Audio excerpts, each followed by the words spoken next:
and welcome to the Game Dev London podcast. I am your host, Adam, and today with me we've got two guests. Hi, I'm Vignav. And hi, I'm Rashab. Hello to both of you. Thank you for coming on. That is quite early morning over there in America.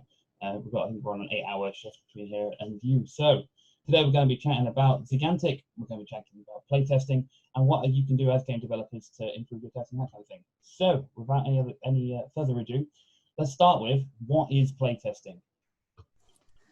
So playtesting is basically the process of game developers getting testing for their game. Whether it's to make sure that there aren't any bugs or issues with the game, or it's just to figure out what features and parts of the game that people dislike or like. Normally, every game developer does playtesting for their game just to make sure that they aren't publicly releasing a game with like a lot of bugs or problems. But usually they all have their own way of doing so. In the video game industry itself, the most efficient way to playtest is to expose one's game to their target audience and have them test for design flaws and give you feedback. There's three main ways of testing: open, closed, and beta testing. Open testing is pretty much open to anyone who wants to test the game. It's pretty self-explanatory. Closed playtesting is more of an internal testing where the developer restricts the testing to the people who he wants to test the game. And finally, beta testing is normally for the final stages of testing just prior to going to market with the product for any final minute problems. Oh, okay. So generally speaking, most developers, they'll go out and test their games with people at events or whatever. What happens when people don't test their games? What issues have you seen come up? Well, there usually aren't many game developers who don't end up doing any form of testing, but there's a lot of disadvantages for not doing so. Some game developers get very hooked to their game and the features and how it's built, and at the end of the day forget that it's the users who need to play the game and like the game and not them. And so they kind of convince themselves that they don't need testing, and their game doesn't end up doing very well because the features aren't really tailored towards the users, and it's more tailored towards what the game developer likes. Yeah, absolutely. We've had it. I mentioned before that some games we've built, we've taken to playtesting and discovered that entire features players just don't understand what we were trying to do. We've had to scrap it, and that's hours and hours of work that we could have, if we playtested earlier or got people involved, we could have figured that out, and it could have saved us a lot of time. So what are the ways that you've seen that people go and get playtesting? The average developer, obviously, normally they can test with each other, but how do people get out and find playtesting in general? Yeah, so we've actually done a pretty decent amount of research on that. And we found that there are basically three main ways that developers currently get their games playtested. So the first is going to be with friends and family testing. So a lot of game developers naturally try to get their first versions of their game tested by close friends or relatives. And it is definitely important to do this. But generally, people well kind of tend to provide less honest feedback and more supportive feedback instead of constructive and harsh criticism. And that's actually what game developers really need the most to kind of take their games from good to great. And so the second way is going to be with App Store reviews or feedback from whichever platform the game developer publishes on. And the problem with this is the feedback comes from the platform that they've already published on, which means they've already spent all the hours, the time, and the resources building that first iteration of their game. So once they've already publicly released their game, they don't really have the flexibility to go back to the drawing board and make major decisions that may affect their game. And feedback is really going to be maximized when the developer is in the beta testing stage of their game. So that's when feedback is really important. So the third way to get your game play tested is through some testing packages that are currently out there. But the problem is most of those testing packages are really expensive. And we've noticed that a lot of those packages are tailored towards large game studios instead of indie game developers. So developers don't get the feedback that they need that's tailored to their game. Yeah, we've especially found so my company is very small. We're a small indie, and generally speaking, the opportunities testing are really limited. It's just checking out friends and family and hoping for the best, and just hoping you can test it the right way. But like I said, there's lots of occasions where, especially because we do client work as well, where the testing is just not standard, and then when you take it to you take it to people to buy, or it's in its commercial setting, and you realize that there's a big flaw that you should have seen, but you won't know that unless you've got that tested. Where have you seen it go wrong? Whether that's because people haven't tested it and it's something big has happened, or that they have tested it and it's discovered something that really was that they should have spotted before. Yeah, there's actually an example of one of our customers who came to us after they'd released their game to the App Store. Mm-hmm. And their game was basically this outer space rescue mission type of game.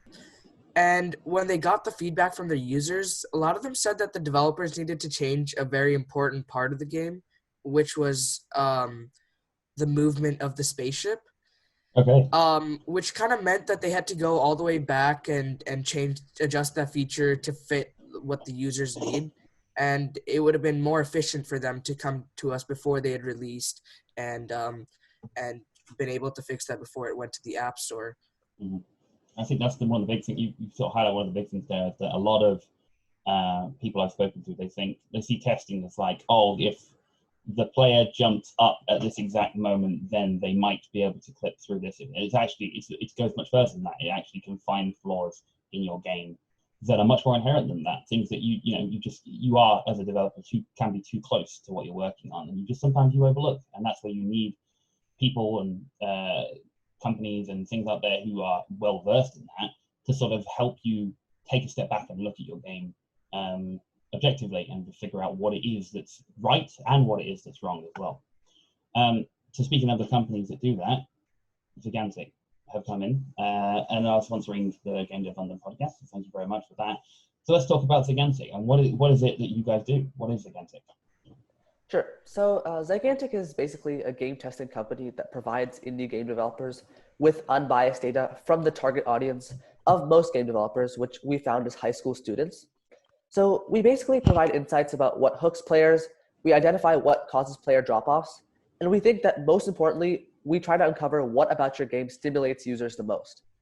So we also, one of our missions is to aim for low prices so that you can decrease your product release costs. And that way you can kind of maximize your budget for go-to-market activity so you don't have to spend a lot of money kind of testing your game. And our overall vision is to help developers take their games from good to great. And to do that, we have like efficient and effective feedback to give them what they need. It's really giving an opportunity for small developers to gain sort of that high-level feedback that previously was only accessible to really AAAs and companies that have their own sort of QA and testing. It's a fantastic goal, absolutely. How did you guys start? What sort of made you think about what made you aware of the sort of the problem, and what made you guys think you got the solution? So jump in. Well, Zigantic actually started as a company that provided product validation to entrepreneurs who were looking to grow their early business. One day when I was playing a video game on my computer, I just kept dying because of this really bad glitch that I was really annoyed by it. And I know a lot of people have had that happen to them before. Definitely. And that kind of made me think, what if there was a way that we could directly provide feedback to the developers who made the game? And surprisingly enough, there was no solution on the market at the time that provided both testing from kids and feedback for the developers.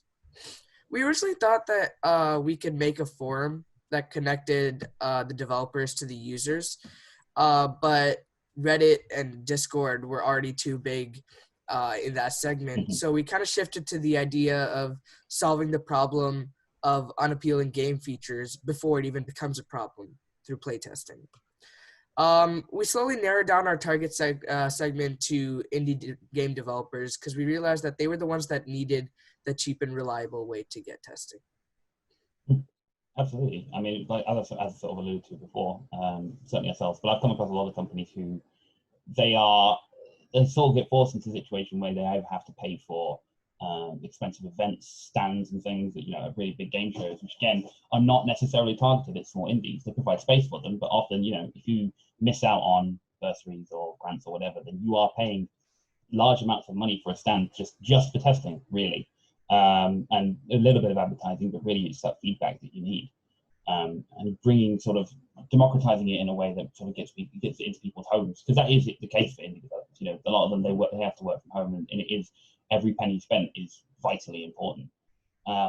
And being able to bring that testing to them just makes it a lot easier to sort of get that feedback that allows them to have a greater understanding about their own game and how it's going to do in the market.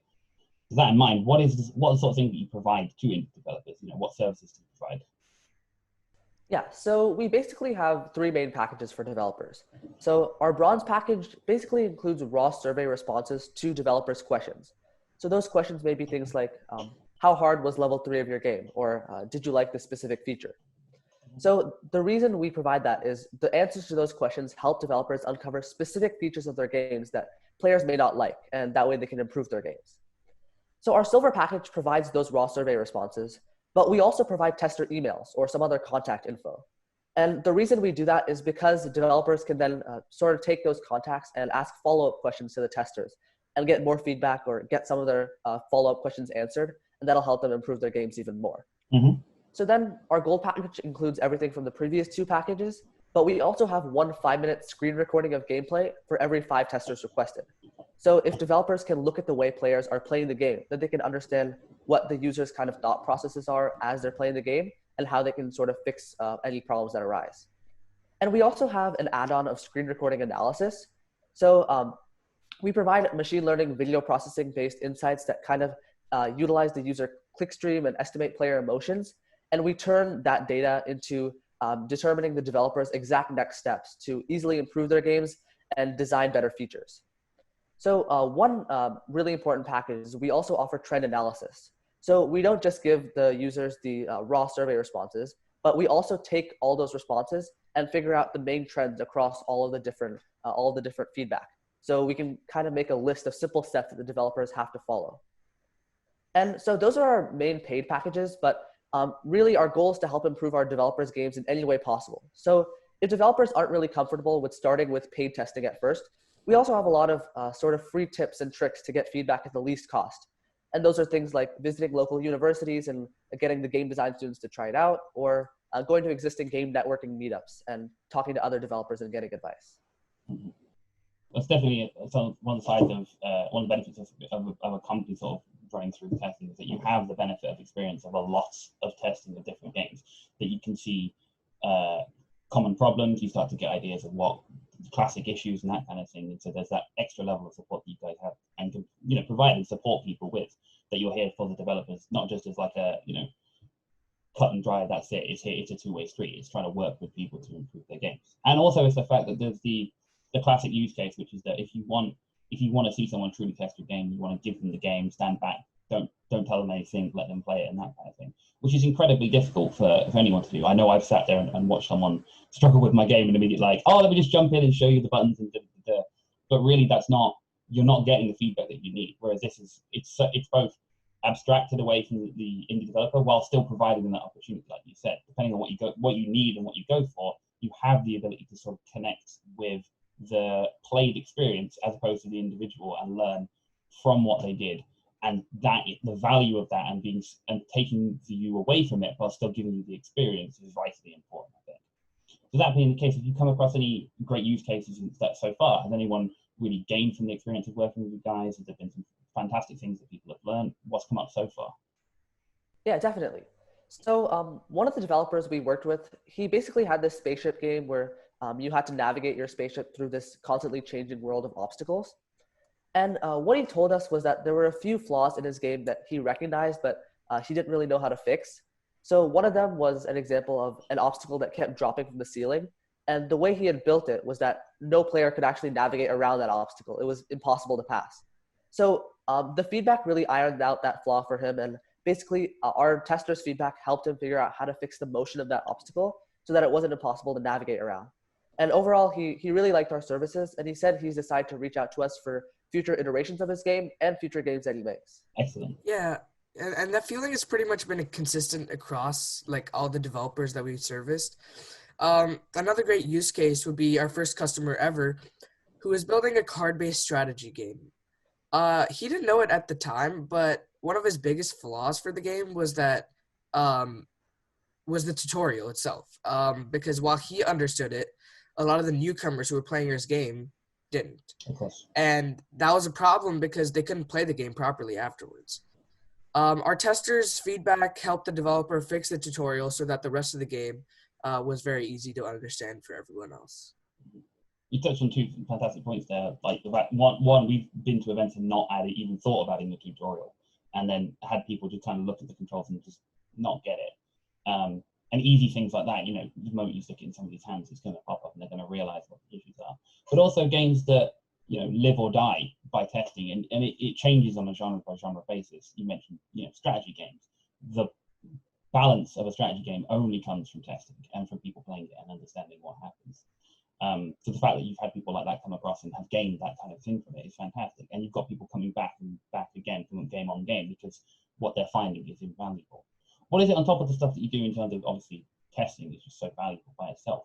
Is there anything that people get on top of that they can't get from anywhere else at the minute? Well, there's only one main thing that people get from Zigantic that they get from no one else, which is access to student testers. We know that there's many developers who make games that are targeted towards people in high school or college, and we can provide them testing from those people so that the features they change or the feedback that they get is from our target audience. As I said earlier, for playtesting, the most important thing is getting feedback from your target audience. Also, because our customers are indie game developers, we made sure to keep our prices very low, like Vignev said earlier, because we understand that many indie developers don't have a very big budget. That's fair. That's fair. And I think one of the things as well that just from talking to you, and I think the depth of potential analytics in terms of being able to understand. You're talking about like emotional response and that kind of thing. It's things that a talented tester might have, or someone with a lot of 5, 6, 10 years experience in indie development. But actually, the ability to observe things objectively and that disconnect that you guys are providing is something that's just so powerful and valuable to indie developers, because it's not something that they're going to be able to. It's giving them the experience and knowledge of years of testing, even if it's just their first game. I think this is something really invaluable about that. So what's the plan? Obviously, you guys, so you've been going for a little while now. What's the plan going forward? What do you want to do? How do you want to grow? Yeah, so we have pretty much 3 main goals that we want to implement in the future for Zigantic. So the first is going to be offering large-scale infrastructure testing.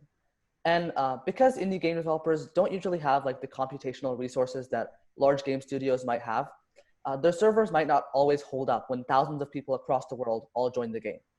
So that's where we plan that Zigantic would come in. Our plan is to get 1,000 testers from all across the globe to join the developer's game at the exact same time. And that'll help the developers see if their infrastructure holds up if there are a lot of people using the game simultaneously. So the next is studio playtesting. And for developers that do have the resources to bring testers into their studios, we believe that testing with Zigantic's random tester pool paired with studio testing is going to be really powerful for getting insightful feedback. And our goal is to sort of facilitate that by offering studio playtesting signups. So since we already have the user base of testers on the Zigantic app, what we would do is if a developer wants studio playtesting, we would basically offer that to existing testers, and they would just get a bit more rewards as part of our app in exchange for going to the studio and testing the game. So the third main goal that we want to implement is developing an SDK that includes Zigantic services. And we actually think that this is probably one of the coolest things we can do, because while developers are making their game, all they have to do is just simply import our services into the game itself while they're making it. So when the game's actually played later on, they get real-time automatic insights. Very cool. Very cool goals. And I think the thing is, and I sort of mentioned it before, and I think you guys are sort of, as a company, just sort of creating this basis for democratizing testing, which is just going to become, it's sort of the only way forward, and especially in the situation that we're in, being able to access testing from wherever you are, whenever you need it, in any form that you need it as well, ranging from, one person making one game who just needs someone to play it, all the way up to your middle indies who need, they're making a fighting game and they need 1,000 people playing just to see, does it hold up? Does it all collapse? Is the balance wrong? Whatever.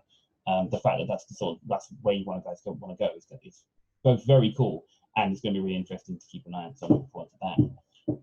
So as part of sponsoring Game Dev London, you have created a code so that if anyone in our community wants to reach out and get some testing done on their game, they can go to zigantic.com/GameDevLondon. With all these people, these fantastic game developers that we have that have in our community, learning from you and finding out more about Zigantic, is there anything you want to tell them? Any advice that you've sort of gained around testing or beyond that you'd like to pass on to those developers? Yeah. So first, to aspiring developers who haven't made a game yet, our number one advice for you is just to go for it. Because if you have an idea, um, and you put in the work, at the end of the day, you'll be glad you've turned the idea into a reality that a lot of people can like play and enjoy. And for existing developers, well, this goes without saying, but just test your game over and over again. Whether it doesn't have to be with us, it doesn't have to be with our paid services, but it could even be with our free tips, like going to game dev meetups and contacting local universities, and just make sure you're constantly getting feedback and refining your game, because testing is the key aspect to making any game great. Yeah, I totally agree with that. Testing is really important for all games to make sure that it's what your testers really want. And we do have a lot of more in-depth advice on our ebook to game developers. So that's on our website, and I'm pretty sure it'll be posted on the podcast section after this airs. Excellent. Yeah. I'll make sure to link that up so people can get hold of that. Fantastic. All right. Well, that concludes another episode of the Game Dev London podcast. I have been your host, Adam Boyne. You can find me online at AdamB1234. Big thank you to both of you for joining us and for sponsoring Game Dev London, of course. If people want to find out more about Zigantic, where can they go to find out more? So first it would be our website, Zigantic.com. And there's a lot of information there. We have our blog for lots of tips for game developers. And we also have all our different packages and all our different information there. So yep, our website would definitely be the best way to go to get information. Excellent. And we'll make sure that we link that with this podcast. And we'll also put a link to it on our site. So if you go to visit gamedev.london.com, you'll be able to find it from there. Thank you very much again to both of you. And thank you for everyone who tuned into this episode of the Game Dev London podcast. Yeah, thank you for having us. Thank you.